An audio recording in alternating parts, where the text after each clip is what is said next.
Hello, hello, fellow sound knob twisters. Today I wanted to show you how I made these explosions, which come exclusively aside from the kick itself from Neuro and Reese basses. So some time ago I was speaking to a good friend of mine called Yochum. I'll link his links in the description, and we were talking on how Neuro dubstep basses can be used also in game sound design or whatever it is. And he gave me this great idea, so I wanted to experiment with them. So I made a bunch of Neuro basses with phase plant. I think one from that I used in this explosion is from Massive. I don't remember, but maybe I'll show the patches another day. But so these explosions are actually funny to listen to if you don't activate the chain. They sound really not powerful, but once you bring in the chain,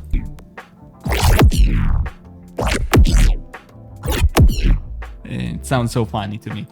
But anyway, I'll walk you through the chain later on. First of all, I wanted to show you the actual layers.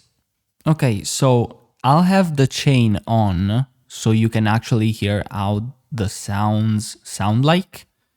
Then I will walk you through each one of the plugins in the chain and show you the settings. So just take in consideration that this is Radium. So if every time you hear a sound, it sounds different, it's because Radium, whenever I press a MIDI note on my keyboard, it randomly picks up one of these green regions and plays it back. So you can have constant variation while making sounds. So this is the first layer.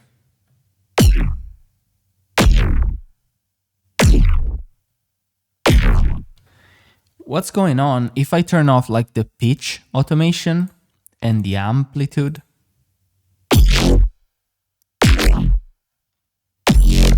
You can actually hear the Neuro stub that it is. And I find it really it comes when the transient hits as a support layer. So with the pitch, it's doing this motion. And with the amplitude, I just control how long I want it.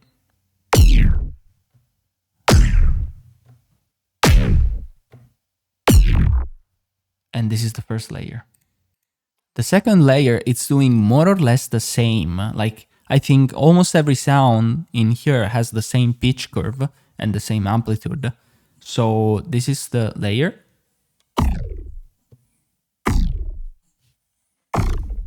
And this is without the pitch and amplitude.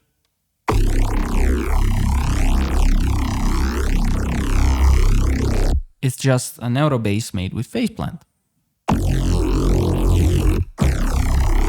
I'm just pressing a C note. So with the pitch and amplitude, it's like this.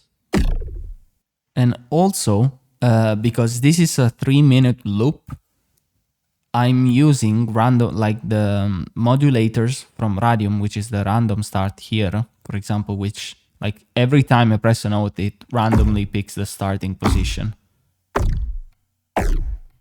As you can see. So yeah, every time I hear a note, it's gonna sound different. Then we have the transient itself, which I just made it with Enforcer. So I just shaped the kick inside of it. I had white noise, I think, trigger it, and then Enforcer at 100%. So I could get this really snappy short kick.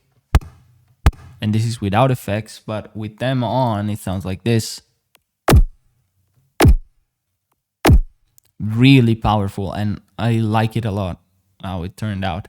It almost has some sort of pre-ring to it, which is why I like it a lot, because of course by using all-pass filters, they introduce some kind of pre-ringing and smearing of the transients. So yeah, this is why I like it a lot. Now, those were like the first two sound were the tail of the sound and the transient, the third. The fourth layer is the lead in. So again, with the pitch envelope that this time just goes straight from like -60 to +60, it goes like this.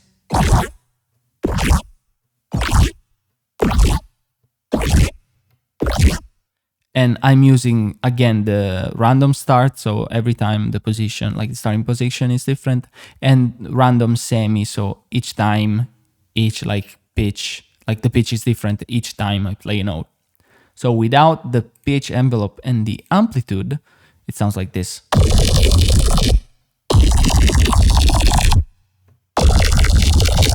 I'll turn off also like the semi and start.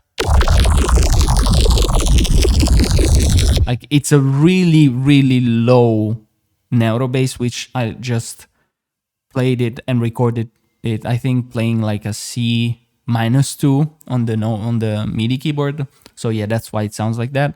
But with the pitching up, you can really hear the Neuro, like how's it called? The Neuro beating in action. But then I cut it off with the amplitude. Then the last layer, it's more or less the same concept with the pitch going like from -60 to +60. Or this is wide. I don't actually know how many semitones is on the wide setting, but it's a lot. And the same amplitude. So without the pitch, the amplitude, modulation, and this pitch here,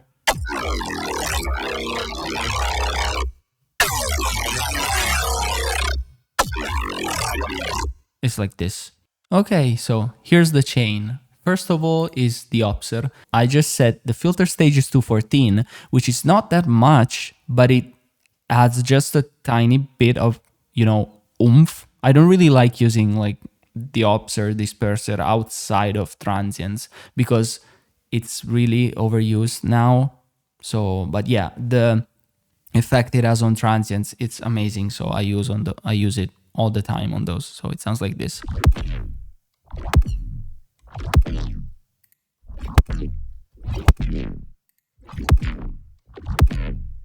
Then we have my super beloved filter freak. And yeah, it's just a dual notch sweep preset, which I use it all the time. Like having two notches going back and forth, to glue the sounds together and give all the sounds the same filter movement. So it sounds like this.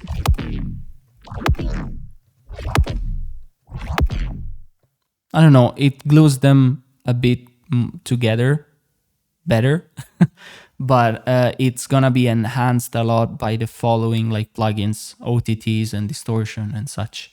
Then the third plugin, Fuse Compressor, because friendship ended with OTT, now Fuse Compressor is my best friend. But it's basically, the same. It's just a multi-band compression, an upward and downward compression. And I like how clean this sounds. So this is before. This is after. It really brings out the clarity on the sound. And like these are the settings, you can copy them. There's not really a lot going on. Just I reduced this frequency band because it's where the mod is usually. Then we have M transient MB with plus 24 decibel to the attack. And it sounds like this. This is what it's actually doing. It's mostly acting on the transient, of course. That's what I wanted. The next plugin is a Kilohertz Transient Shaper, but I'm not using it as a transient shaper, more of like a clipper, because again, Nicolas showed me this and it's amazing. This is the hardest clipper I've ever seen. So it sounds without the clipper. With it. there's more slap to it, of course, because the kick is being clipped, like hard clipped, really, really hard clipped. And yeah. Then we have one of my all-time favorite techniques besides denoising, which is deverbing. I'm using RX deverb, which helps glue the sound together and make it even punchier. So again, this is without, this is with,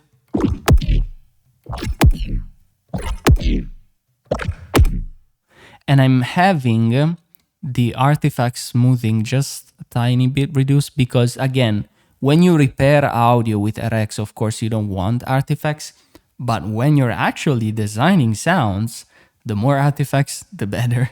So yeah, this can lead to really interesting results. Again, if you like crank it down and then enhance it with further plugins. But yeah, this is basically what it's reducing if I turn on the output reverb. This stuff. So again,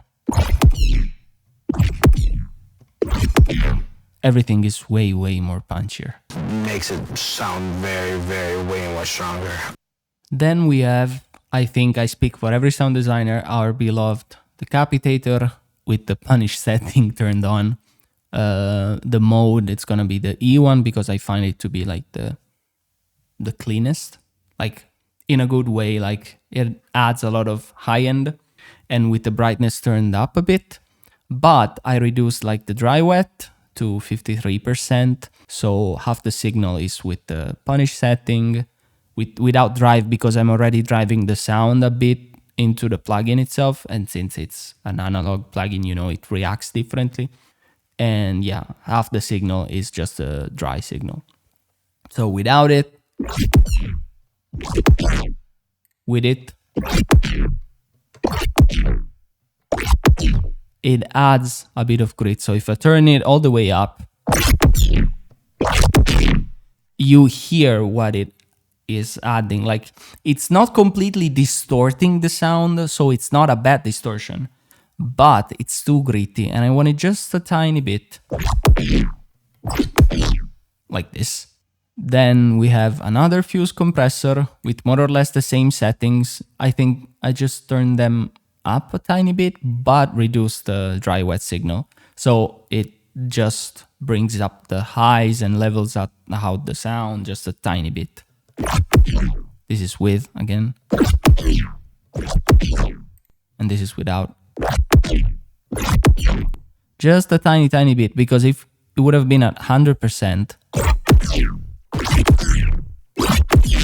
it's just too much, but just a tiny, tiny bit. I think it works good.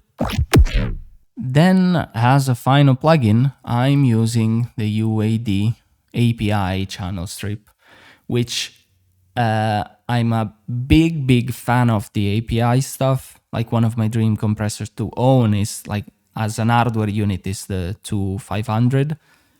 But yeah, I use this channel strip a lot in my either mastering chain for sound effect or when gluing stuff together and trying to give it more of a character, because I really like the compressor, the EQ, but more than anything, I really like the mic preamp this channel strip has. So without it, it sounds like this. And with. So I'm just doing some boosting like with the mic preamp.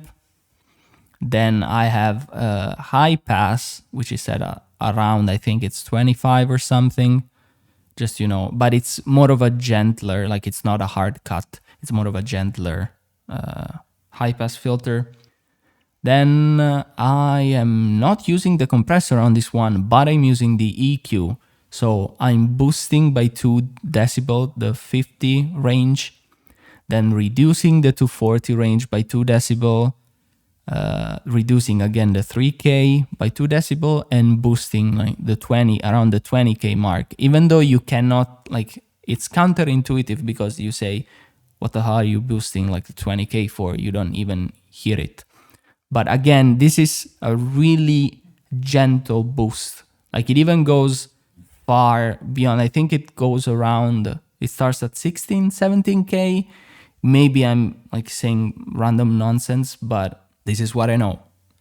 And yeah, so I think it gives such a nice character to the sound. Then I have these plugins down here, which are part of my default chain.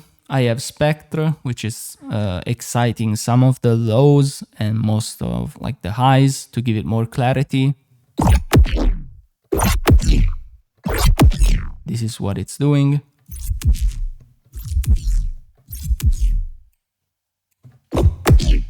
Just at 50%, the mix at 50%. I think it sounds good enough. Then I have Soothe with this setting over here because there was a lot of low end that was starting to build up. So I just, left the depth at a more or less low setting with the soft mode, but I enhanced this like frequency from the 250 to the 60s because as you can see, it's reducing quite a lot. If I turn on the delta, I sound like this. It had a lot of like boomy resonant frequencies, so that's why I used it like that. Then I'm using one of my favorite soft clippers, which is Soft Limit by Apogee. And since the sound was getting pretty loud, but I still wanted to push it more with the limiter as the final element of the chain. So I just turned on the oversample to 16 and I put the limit threshold at -2. So the impact gets squared off a bit. As you can see also like down here in the millimeters, like if I turn it off, with the soft limit, the transient gets of course rounded up a bit. And as the final element in my chain, I have a limiter, which is the ML8000. So this is a multi-band limiter, but it's like the L3 LL from Waves, but better in my opinion, because like this is really, really clean. So this is how it sounds. It has already -6 decibels of gain reduction. So I'm not pushing the threshold too far. And I'm having like the ceiling, at -1. So just for safety, just in case anything goes above like the ceiling, it usually doesn't happen with this plugin. But yeah, just to be safe, intersample, clipping, just that kind of stuff, just to be safe. I have a short release just to make the sound punchier, also on the multi-band section. But what I'm doing is basically pushing the gain of the bands into the thresholds, which is this one, which is making the multi-band limiting act. And it rounds up the sound and makes it sound better. But what I really like about this limiter is that you can really slam the threshold and the sound is clean. Take a listen. It gets loud, but it doesn't distort. That's what it's great for, in my opinion. It destroys the dynamics, yes, but it still sounds great. So, and that's why I use it. Like in this case, I wanted, of course, dynamics. So I didn't like slam that hard. And yeah, but in my opinion, this like sounds amazing. It's at par with the Pro L, if not slightly above, in my opinion. But yeah, here is like the whole explosion and the whole chain like broke down for you. And just a reminder, this was before and this is after. So I hope you learned something from it. If you have any questions, leave them in the comments and I will be happy to reply. And see you in the next tutorial.